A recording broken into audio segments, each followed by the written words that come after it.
Hey guys, and welcome back to Battlefront updates and some Battlefront 2 news and non-news, I guess we could say, because we've got a little bit of news, a little bit of frustration, and just some things I wanted to discuss in this update. If we start off with some good news that I cannot 100% verify, so keep that in mind, but a Reddit user by the name of Gaza3478 claims to have met Matthew Wood, the voice actor for Grievous and the droids, in London 2 days ago. And he does actually have some photo proof, as you can see right here.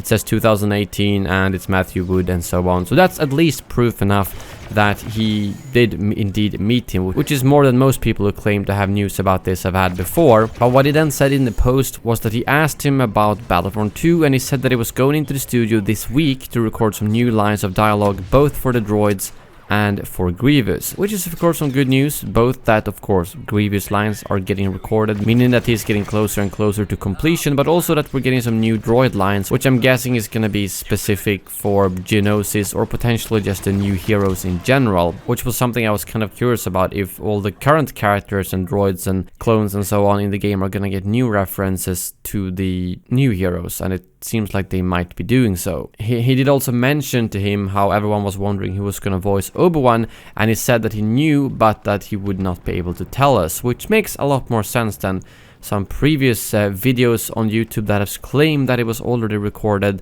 and that turned out to be completely blatantly made up news. But this makes a lot more sense. Again, I cannot 100% verify this, but this person does not benefit anything from making something like this up. He doesn't get any ad revenue from it, and he did also of course have the proof that it did indeed meet him. So I thought I'd bring that up anyways. And now over to the slightly more frustrating news, which is the fact that the EA Star Wars social media has been pretty much quiet regarding Battlefront 2 the last few months.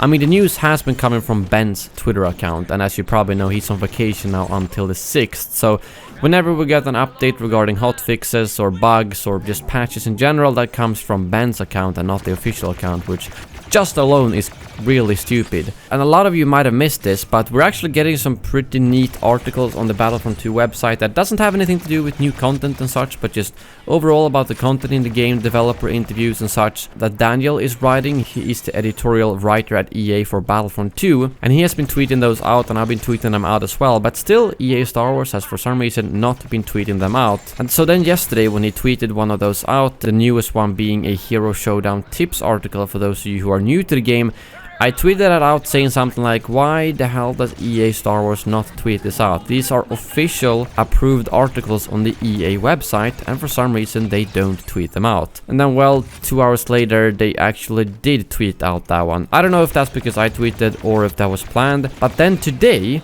we get this tweet. And I think a lot of us who have push notifications for EA Star Wars thought, finally, we're getting some news regarding Palpatine, the hotfix and so on.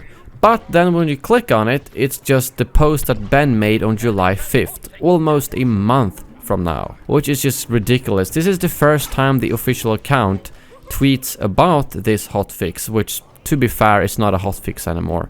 A hotfix should be quick, a couple of days, maybe a week max, and now we're almost a month from when these bugs were introduced. And honestly, getting something like that just feels like kind of a punch in the face. When I got that notification, I was like, finally, we're getting some news, and maybe they are able to communicate while Ben is on vacation. But it turns out that no, this is just the same stuff they are reiterating again. And the fact that Ben has to use his personal account as literally the EA Star Wars account just doesn't make any sense to me. So when he's on vacation, we don't get any news at all. I mean, if you can only choose one Twitter account to follow, well, pick Ben's account, because he actually tweets about the news not 2 or 3 or 4 weeks later like the EA Star Wars account does. But oh well, that's all about that. But back to the articles by Daniel. If you haven't checked those out, I would highly recommend doing so, especially the interview with Guillaume, the hero designer on Battlefront 2, where he talks about how it is creating the heroes for this game and all the people involved in it, like animators, VFX, artists, and so on, as well as the fact that his favorite character is Ahsoka Tano from Clone Wars, so he would love to get her into the game someday. And I think both Dennis and CJ and, well, multiple developers have said that as well, so it's very clear that the actual developers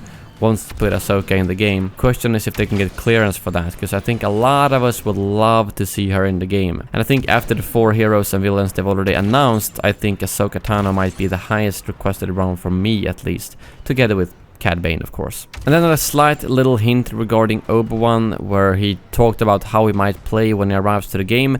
We have an upcoming hero like Obi-Wan Kenobi who is calm and has a really good defensive lightsaber mastery, so we'll do our best to make him feel that way. Bottom line is that we now have a lot more cranks to pull to make the characters feel like themselves, and that's referring to the new stamina system that they introduced, which in the current stage isn't very good, but they've already said they're gonna tweak that to a more decent level. I don't think there's anything wrong with actually losing stamina by blocking, it's just that it's way too fast right now, and that's something that will be changed with the next patch. But I will leave you some links to all of those articles in the description below if you are interested.